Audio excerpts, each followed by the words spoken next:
Irritation కూడా అనిపించింది జనాలకి. సో మేబీ శ్రీజ ఎలిమినేట్ అవ్వడానికి వన్ ఆఫ్ ద రీజన్ మరీ నోరేసుకుని ఎక్కువ పడిపోవడం అనేది ఆ కోణంలో మనం చూడొచ్చు. అట్ ద సేమ్ టైం అయిపోయిన తర్వాత, అంటే మనిషి మంచిగా మారిపోయిన తర్వాత ఒక అవకాశం ఇస్తాడు అనుకుంటే అప్పుడే వాడికి ఏదో జరుగుతుంది చూడండి. బాగా చెడ్డగా ఉన్న నాళ్ళు వాడికి బాగానే ఉంటుంది, సడన్గా ఒకరోజు మంచివాడు అయిపోతే అయ్యో మంచివాడుగా ఉన్నప్పుడు బతకని వరే వీడిని, ఆ టైప్లో వీళ్ళందరికీ అలాగే జరిగింది. శ్రీజనే కాదు ఎవరికైనా సరే ఫస్ట్ బయటకు వచ్చేటప్పటికి ఉన్న ఫీలింగ్ ఏంటంటే అరే ఇది అన్ఫెయిర్, ఇది అన్ఫెయిర్, ప్రతి ఒక్కడికి అదే అనిపిస్తుంది.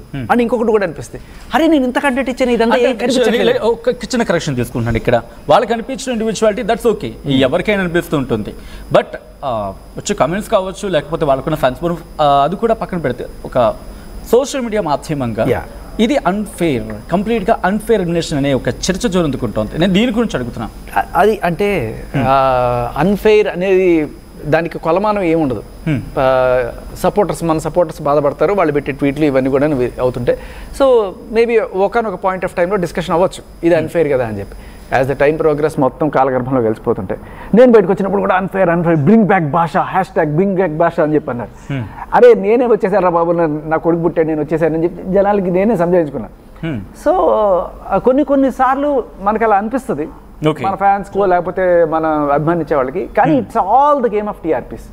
ఇప్పుడు దీనికి సంబంధించి జస్ట్ టీవీలో వచ్చేదే కాకుండా కొన్ని వందల వేల మంది రివ్యూలు ఇస్తుంటారు. అందులో కొంత పాపులర్ రివ్యూస్ ఇచ్చేవాళ్ళు వీళ్ళవి బిగ్ బాస్ నోటీస్ చేస్తుంటాడు. అంటే జనాల పల్స్ ఎలా ఉంది తెలుసుకోవడానికి.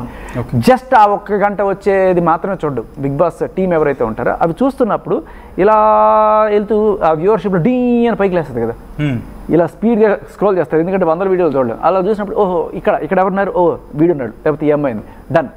సో వీళ్ళని ఎక్కువ చూస్తున్నారు, కట్ చేయండి, వీళ్ళ మీద ఫోకస్ చేయండి, వాళ్ళవి ఎక్కువ వేయండి, అలా ఉంటుంది. అట్ ద సేమ్ టైం ఎక్కడైతే కంటెంట్ రావట్లేదో, డల్గా ఉంటున్నారో అని చెప్పి అనిపిస్తుందో, లేకపోతే బాగా ఎక్కువ తిట్టుకున్నా పర్లేదు, బట్ నేను ఎక్కువ చూస్తున్నారు అనే విషయం ఉంటే మాత్రం ఉంచుతారు.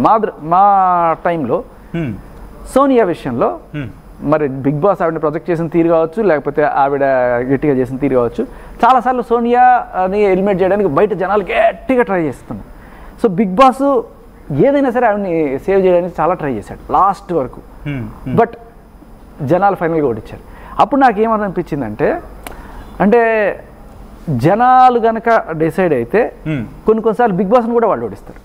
ఓకే, బిగ్ బాస్ గురించి నేను బాగా ఇంటర్నల్గా తెలుసుకున్న విషయాలు ఏంటంటే, మనం అనుకుంటాం జనాలు ఓటింగ్ అన్నింటిని కూడా పక్కన పెట్టేసి బిగ్ బాస్ తన సొంత డిసిషన్ చేస్తాడు, ఓవర్ రైట్ చేస్తాడు అని చెప్పి అనుకుంటా. కానీ కాదు, అది చేస్తాడు, ట్రై చేస్తాడు, ఒక అవకాశం ఇవ్వడానికి ట్రై చేస్తాడు తప్ప ఫైనల్గా జనాలే డిసైడ్ చేస్తారు. ఓకే, బట్ జనాలు డిసైడ్ చేసిన తర్వాత కూడా ఆ ఓటింగ్ ప్రాసెస్ ఇంట్రెస్టింగ్, దీని గురించి మాట్లాడదాం. ఆ ఓటింగ్ ప్రాసెస్ ఉంటుంది, దాన్ని అసలు క్యాలిక్యులేషన్ తీసుకోరు, వాళ్ళు ఏదో ఒక థాట్ అనుకుంటారు, వాళ్ళని విన్నర్ చేస్తారు.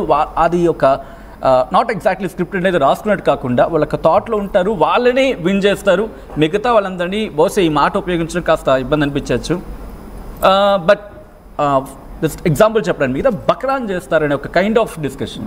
అంటే వాళ్ళు ఒకళ్ళని అనుకుంటారు, వాళ్ళనే విన్నర్ చేస్తారు, మిగతా వాళ్ళందరినీ మెల్లిమెల్లిగా ఎలిమినేట్ చేసేస్తారు, వాళ్ళకి ఇంకా ఓటింగ్తో సంబంధం లేదండి. Is it true? అలా ఉంటుందా? అలా ఖచ్చితంగా ఉండదు. ఎందుకంటే మొత్తం ఓటింగ్లు చూసినప్పుడు మనకి ఫస్ట్ సేవ్ అయ్యే వాళ్ళు ఎవరంటే టాప్లో ఉండేవాళ్ళు, సెకండ్ సేవ్ అయ్యేవాళ్ళు నెక్స్ట్. సో ఈ కేటగిరీలో లాస్ట్కి వచ్చేటప్పటికి లాస్ట్ 2 వాళ్ళు బాగా క్లోజ్గా ఉంటారు అనమాట, వాళ్ళిద్దరి మధ్య పోటాపోటీగా ఉంటుంది. సో దాంట్లో కొన్నిసార్లు బిగ్ బాస్ కాల్ తీసుకుంటాడు. లాస్ట్ 2లో బిగ్ బాస్ కాల్ తీసుకునే ఛాన్స్ ఉంటుంది. అంతేగాని బాగా గట్టిగా ఉన్న వాళ్ళిద్దరి విషయాల్లో బిగ్ బాస్ కాల్ తీసుకోడు. సో దానికి కూడా నేను విన్నది ఏంటంటే, వీళ్ళు ఇక కాల్ తీసుకోవాలి మనం అనుకున్నప్పుడు నాట్ జస్ట్ ఇక్కడ వాళ్ళు అక్కడ పై వాళ్ళతో కూడా మంతనాలు జరిపి అన్ని పర్మిషన్లు తీసుకొని, సో ఇక్కడ మేము ఇట్లాంటి ఏదైనా పెడదాం అనుకుంటున్నాం వీళ్ళిద్దరిలో సేవ్ చేయడానికి, అటువంటివి అనమాట. ఓకే, అది ఇంట్రెస్టింగ్. ఒకసారి నేను దుర్గా గారి దగ్గరికి వెళ్ళే ప్రయత్నం చేస్తున్నాను. దుర్గా గారు, యాజ్ అ జర్నలిస్ట్గా ఎన్నో ఎపిసోడ్స్ మీరు చూస్తుంటారు, ఎంతో కంటెస్టెంట్లు చూస్తుంటారు, కానీ ఈసారి ఎందుకు ఇంత రచ్చ జరుగుతోంది?